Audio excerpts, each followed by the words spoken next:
마태복음 20장 1절에서 16절까지 말씀은 신약성경 32쪽에 있습니다. 저희 이 말씀 한 절씩 교독하시고 마지막 절 함께 읽도록 하겠습니다.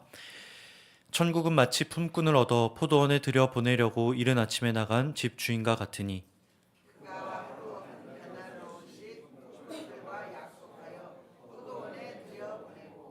또 제3시에 나가보니 장터에 놀고 서 있는 사람들이 또 있는지라.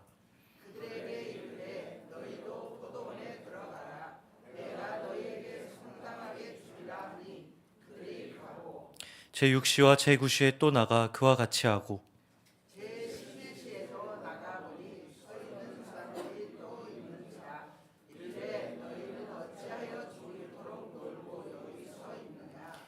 이르되 우리를 품꾼으로 쓰는 이가 없음이니이다. 이르되 너희도 포도원에 들어가라 하니라.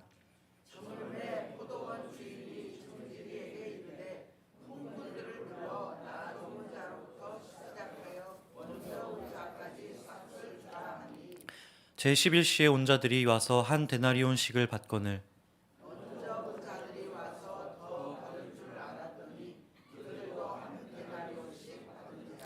받은 후 집 주인을 원망하여 이르되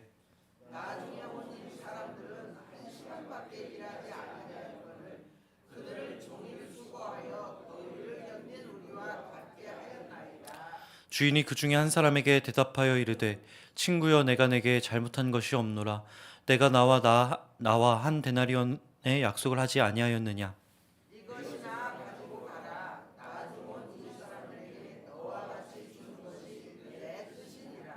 내 것을 가지고 내 뜻대로 할 것이 아니냐.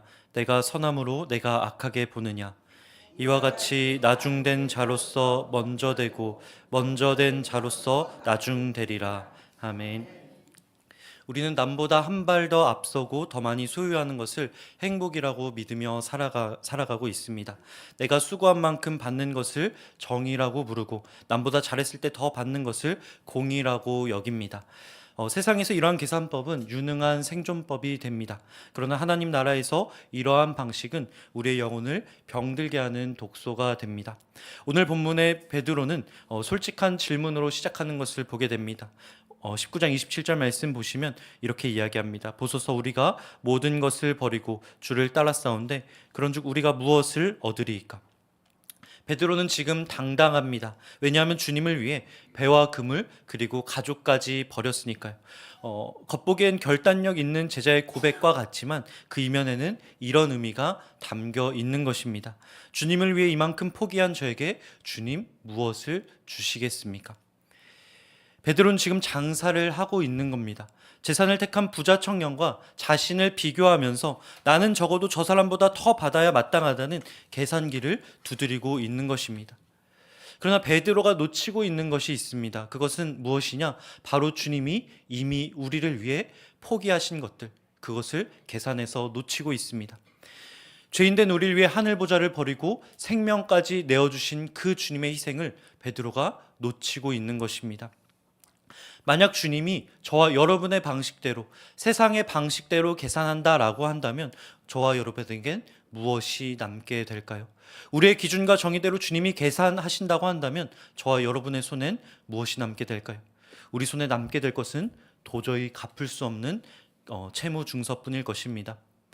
오늘 주님은 계산기를 두드리고 있는 베드로에게 그리고 저와 여러분에게 포도원 주인 이야기를 들려주십니다. 얕은 우리의 정의감을 무너뜨리고 은혜와 기쁨의 나라로 오라고 말씀하시면서 말이죠. 우린 이 비유를 읽을 때 흔히 누가 얼마를 받았냐는 결과에 집중하곤 합니다. 물론 그것도 중요합니다. 돈만큼 중요한 문제가 세상에 어디에 있겠습니까? 그러나 말태가 이 본문을 통해 우리에게 보여주려고 하는 것은 또 하나 있습니다. 그것은 지금 주인의 발걸음이 어디를 향하고 있는가입니다. 이른 아침부터 총 5번 주인은 장터를 향해 나아가요. 특히 의아한 점은 무엇입니까? 오후 5시에도 일꾼을 구한다는 사실입니다. 일을 마무리해야 할 시간입니다. 그런데 그 시간에 새로운 일꾼을 데려옵니다. 일을 막 배워서 포도를 따기 시작하면 일이 맞춰질 것 같은데 일꾼을 불러 일을 맡기기 시작합니다.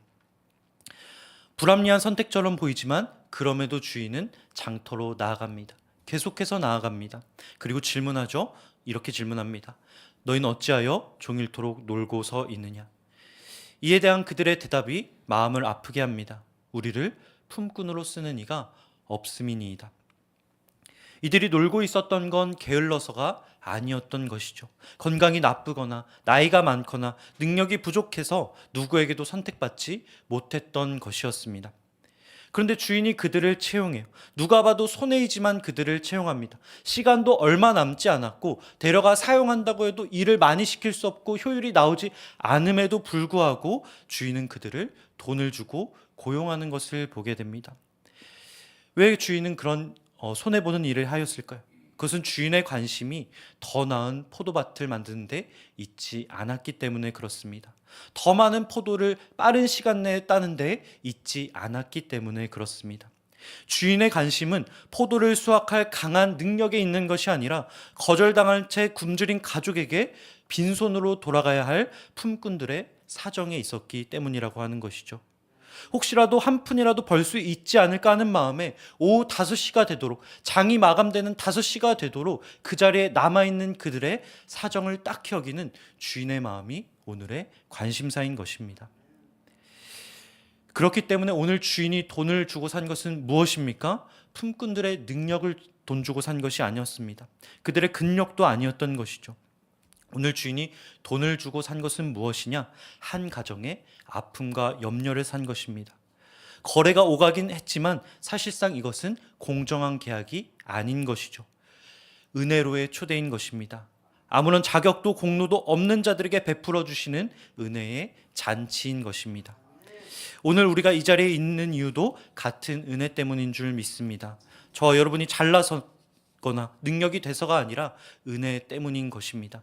우리가 드리는 예배나 찬양이 유난히 뛰어나서 우리를 예배의 자리로 불러주신 것이 아니라 우리를 부르신 그 은혜 때문인 것입니다. 그 누구도 저와 여러분의 가치를 알아주지 않을 때, 우리 영혼을 그냥 내버려 둘 때, 쓸모없다며 지나칠 때, 저녁 5시 우리를 찾아온 이해할 수 없는 그 주인의 발걸음이 오늘 저와 여러분을 이 자리에 있게 한 거라고 하는 것이죠. 이제 비유는 절정을 향해 나아갑니다. 날이 저물고 결산할 때가 다가왔어요. 이제 품삯을 줘야 할 때가 온 것입니다. 그런데 주인이 뭐라고 하나요? 먼저 나중에 온 자부터 삭을 주라고 이야기하는 것을 보게 됩니다. 상식대로라고 한다면 먼저 온 자가 먼저 받고 돌아가는 것이 이치에 맞아요. 점심시간에 학교에서 학생들이 왜 그렇게 앞다투어 일어납니까? 선착순으로 가면 먼저 먹을 수 있으니까요. 그러나 주인은 순서를 뒤집어요. 나중 온 자들이 먼저 받게 합니다. 이것은 먼저 온 자들이 나중 온 자들의 삭을 보게 하기 위한 주인의 의도인 것입니다. 오후 5시에 온 자들이 받는 금액을 보니까 얼마인가요? 한 데나리온입니다. 이것은 당시 일꾼의 하루 품삯이에요. 이 정도 받으면 집에 있는 가족들을 하루는 먹여 살릴 수 있다는 금액인 것입니다. 이것을 보고 먼저 온 자들의 마음이 어떤 생각이 들었을까요? 들떴을 거예요. 1시간 일한 사람도 저 정도의 금액을 받는데 그 사람보다 12배 일한 나는 과연 얼마를 받게 될까 생각했을 것입니다. 그러나 결과는 무엇이었느냐? 똑같은 한 데나리온, 5시에 온 사람과 같은 금액을 주인이 그들에게 주더란 것입니다. 공정하지 않은 결과처럼 보이더란 것이죠. 기대가 크면 실망도 커지게 됩니다. 자기 손에 쥐어진 그 돈을 보며 눈을 의심했을 거예요. 이게 끝인가? 더 줄 것이 저 뒤에 남아있나? 주인이 실수했나? 그런데 가만히 보니까 9시에 온 사람의 손에도 12시에 온 사람의 손에도 같은 돈이 들려있는 거예요. 이때부터 비교가 시작되기 시작합니다. 왜 저 사람과 나를 똑같이 취급하냐면서 말이죠. 주인에게 감사해야 할 자리임에도 불구하고 순식간에 질투와 불평의 자리로 변하는 것을 보게 됩니다. 이들의 반응을 볼까요? 12절 말씀, 나중 온 이 사람들은 1시간밖에 일하지 아니하였거늘 그들을 종일 수고하며 더위를 견딘 우리와 같게 하였나이다.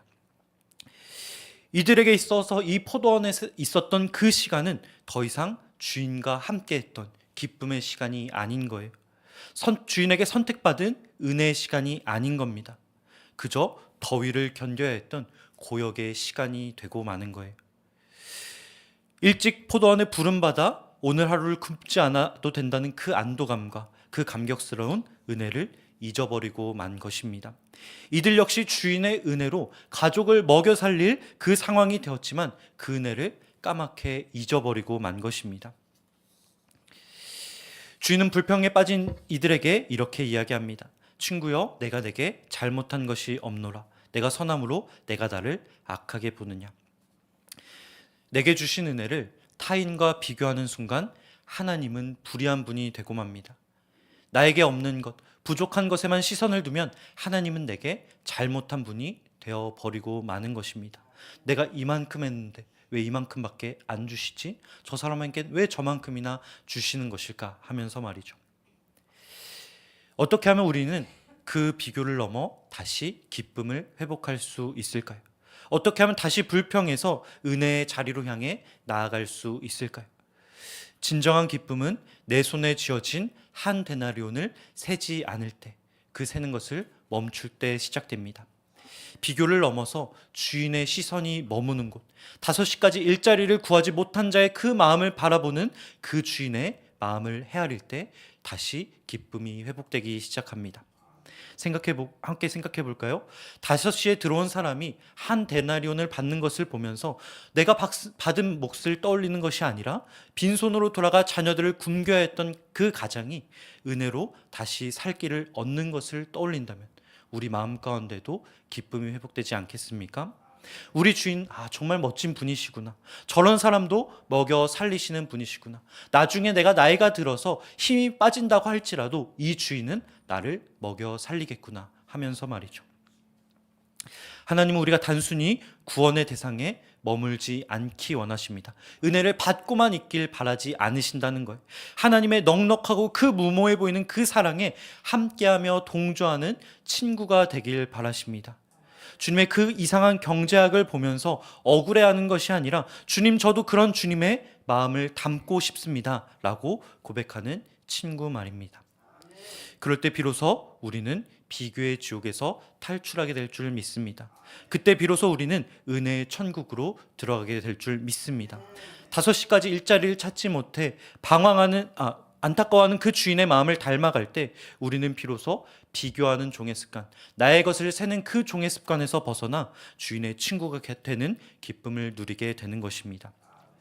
말씀을 맺도록 하겠습니다. 우리 중 누구도 아침 일찍 뽑힌 유능한 일꾼은 없습니다. 우리는 모두 오후 5시에 품꾼인 것입니다. 누구도 불러주지 않아 인생의 장터 구석에서 서성이던 우리를 먼저 찾아와 손 내밀어 주시고 내 포도원으로 들어와 일하라 라고 말씀해 주신 분이 계십니다. 우리가 지금 이 자리에 있는 것은 우리의 자격 때문이 아니라 그분의 이해할 수 없는 자비 때문인 것입니다. 시간이 지나고 나면 모든 것이 익숙해집니다. 그러다 보면 오후 5시에 그 감격을 잊어버리게 됩니다.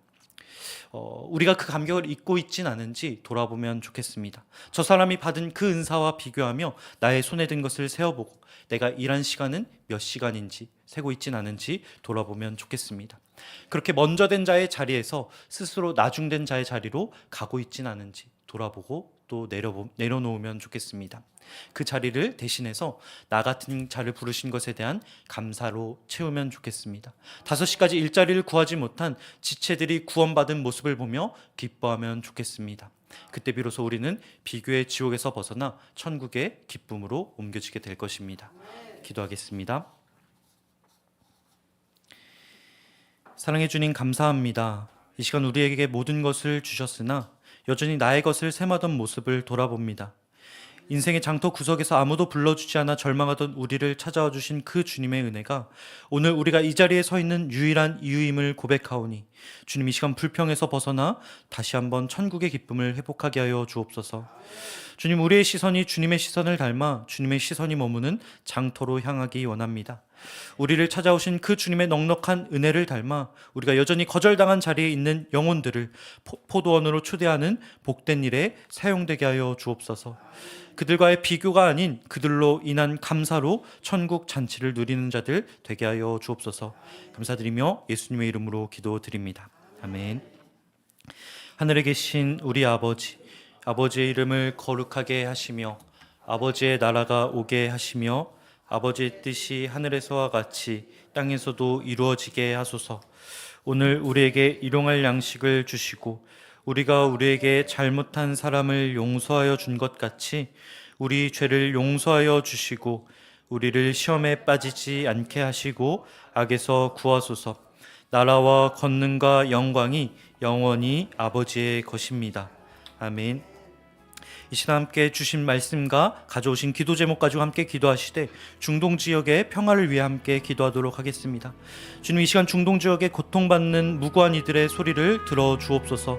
주님, 그들을 위하여 일하여 주사 그들을 주님의 자녀 삼아 주옵시고 그들 가운데 하루속히 평화가 임하게 하여 주옵소서. 이 시간 우리 가져오신 기도 제목과 말씀 붙잡고 함께 주의 이름 부르며 기도의 자리로 나아가도록 하겠습니다. 주여